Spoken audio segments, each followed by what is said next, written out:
For number 15, we're asked to find x and round our answer to the nearest tenth.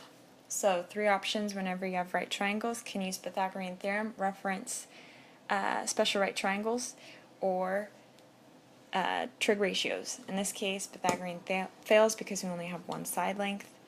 Special right triangles fails because 64 degrees is not one of the angles of a special right.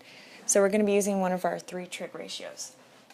So first thing I want to do is locate the reference angle. It's the 64 degrees here, and label your adjacent, opposite, or hypotenuse. So if you draw an arrow, it always points to the opposite side, and because that's blank, I'm not going to put an O there, but that would be the opposite. Next, I'm going to locate the hypotenuse. It's always across the 90, so 11 is the hypotenuse. It's always the longest side, and therefore the adjacent is my x.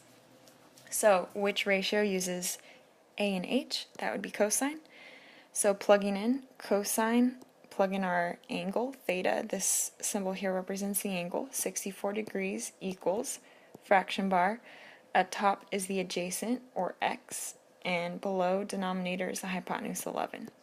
Because x is located in the fraction part, we're going to cross multiply, put a 1 under the cosine of 64, and cross multiply. 1 times x is x equals cosine of 64 times 11 is just 11 times the cosine of 64.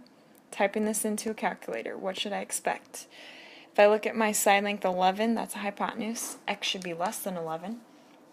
So 64 hit cosine times 11 equals, and I get approximately 4.8, which makes sense according to my picture because it's less than the 11.